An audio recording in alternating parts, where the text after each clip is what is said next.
जय हिंद दोस्तों, आपके अपने मैजिक मूवमेंट चैनल में आपका स्वागत है। दोस्तों, आज हम हमारे सब्सक्राइबर मिस्टर जमजम सर के सजेशन के according Kotak Mahindra bank limited की डीप में स्टडी करेंगे।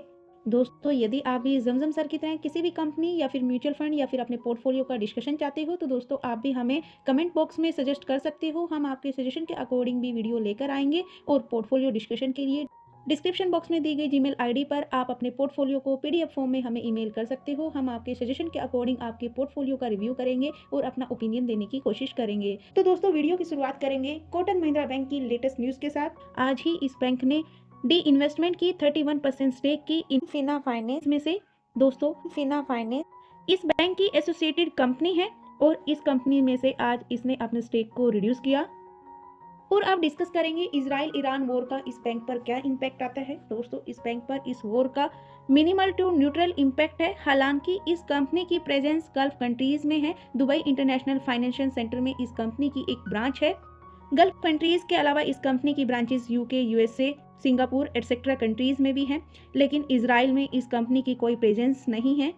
और दोस्तों, जैसे कि हम सभी जानते हैं, प्राइवेट बैंकिंग सेक्टर का ये फोर्थ लार्जेस्ट बैंक है, जो insurance, retail banking, treasury, vehicle financing, broking, asset management, advisory and other lending जैसे सेगमेंट से अपना रेवेन्यू जनरेट करता है। इनफिना फाइनेंस से पहले इस बैंक ने फाइनेंशियल ईयर 2024 के जून में जूरिच इंश्योरेंस कंपनी में से भी डी इन्वेस्टमेंट की थी अपनी 70% स्टेक के साथ।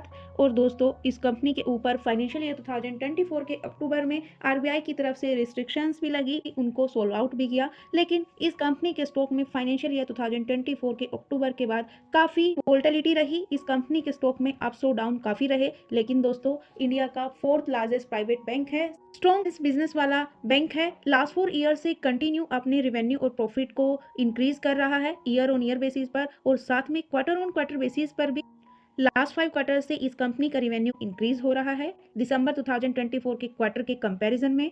साथ में इस बैंक का नेट प्रॉफिट भी दिसंबर क्वार्टर के कंपैरिजन में ओवरऑल इंक्रीज हुआ है। हालांकि जून और सितंबर क्वार्टर का जो प्रॉफिट है वो डाउन रहा मार्च 2025 के क्वार्टर के कंपैरिजन में। लेकिन अब Q3 की अर्निंग रिपोर्ट शानदार रही, लास्ट 4 क्वार्टर्स के प्रॉफिट को बीट किया, जो कि इस बैंक के लिए एक पॉजिटिव पॉइंट है।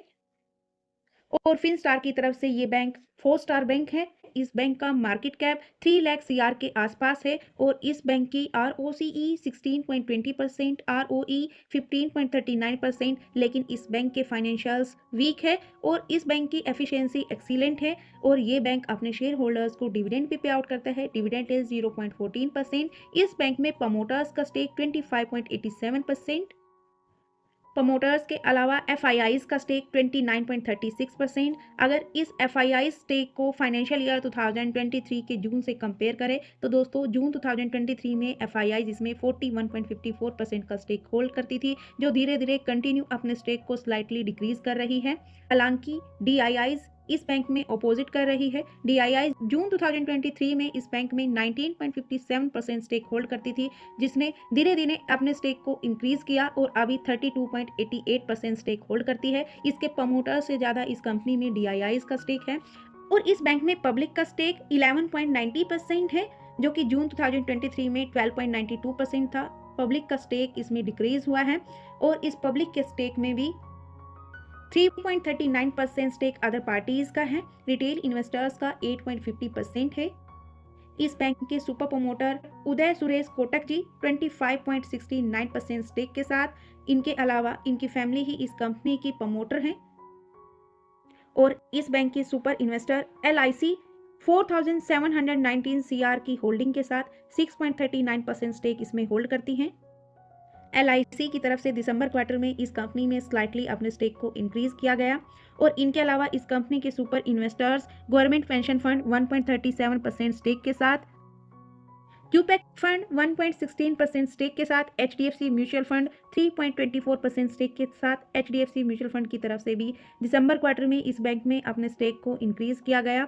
ICICI प्रूडेंशियल म्यूचुअल फंड का स्टेक 1.84%, कोटक म्यूचुअल फंड का स्टेक 1.03%, इन्वेस्टर एजुकेशन फंड का स्टेक 0.18%, निप्पॉन म्यूचुअल फंड का stake 1.18%, national pension system treasury fund का stake 1.74%, Parag Parikh mutual fund का स्टेक 1.33%, SBI म्यूचुअल फंड का स्टेक 5.57%, UTI म्यूचुअल फंड का stake 1.79%। इन mutual funds की holding है इस कंपनी में। और दोस्तों ये बैंक इस बैंक के कॉम्पिटिटर बैंक हैं, जो कि प्राइवेट सेक्टर के बैंक है और इस बैंक से 3 बड़े बैंक हैं, एचडीएफसी बैंक, आईसीआईसी बैंक और एक्सिस बैंक, जो कि इसके मार्केट कैप से बड़ी मार्केट कैप वाले हैं। कुछ प्राइवेट बैंक इससे कम मार्केट कैप वाले भी हैं। और दोस्तों अब हम इस बैंक का कंपैरिजन प्राइवेट सेक्टर के 3 बड़े दिग्गज बैंक और साथ में पीएसयूज बैंक के साथ भी करेंगे लास्ट 1 ईयर और लास्ट 3 to 4 ईयर्स का, क्योंकि दोस्तों लास्ट 2.5 ईयर से पीएसयूज बैंक प्राइवेट बैंक से अच्छे रिटर्न्स दे रहे हैं। तो अभी हम उनके साथ भी इसका कंपैरिजन करेंगे। तो दोस्तों इन तीनों बैंक के कंपैरिजन में इस बैंक की पीई रेशो एवरेज है।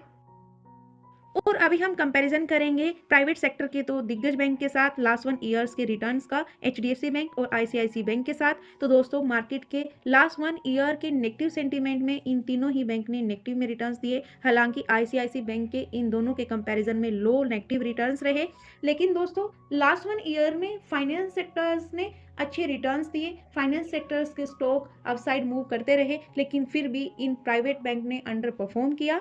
इनकी बजाय पीएसयूज बैंक, एसबीआई बैंक और बैंक ऑफ इंडिया जैसे ने लास्ट 1 ईयर में 35 to 40% के पॉजिटिव में रिटर्न्स दिए। वहीं इनके कंपैरिजन में कोटक बैंक ने 15% के नेगेटिव में रिटर्न्स दिए।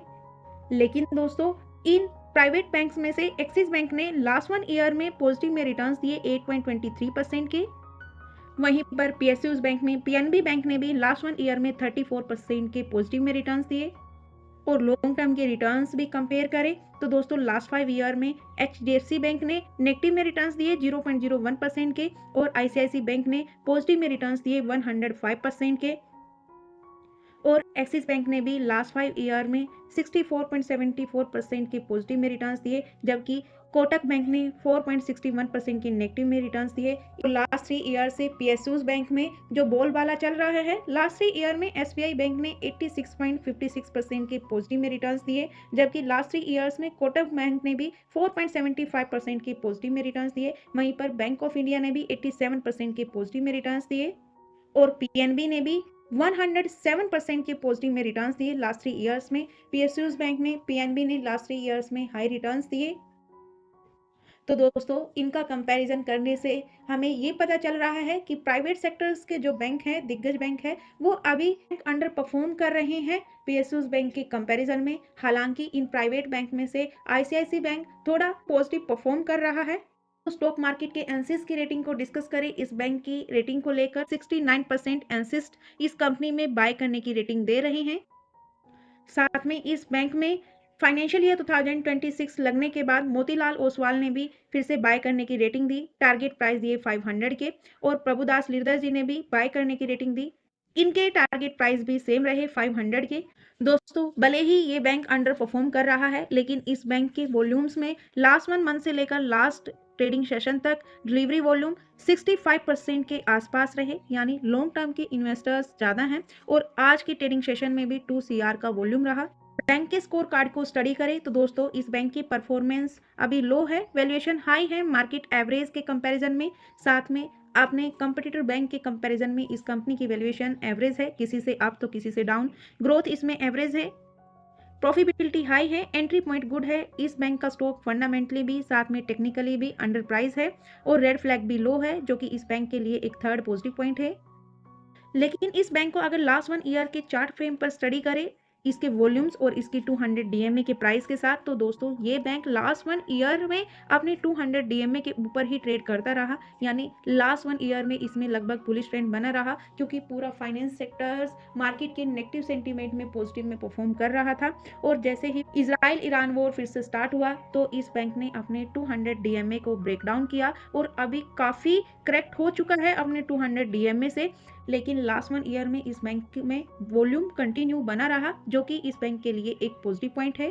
तो अब हम इसके टेक्निकल चार्ट पर इसको फाइनेंशियल ईयर 2024 से लेकर अब तक डीप में स्टडी करेंगे, क्योंकि दोस्तों फाइनेंशियल ईयर 2024 में जो इसके ऊपर रिस्ट्रिक्शंस लगी थी, गैप डाउन ओपनिंग हुई थी, लेकिन मार्केट के बुलिश ट्रेंड में फिर से इस कंपनी के स्टॉक ने पॉजिटिव में परफॉर्म किया।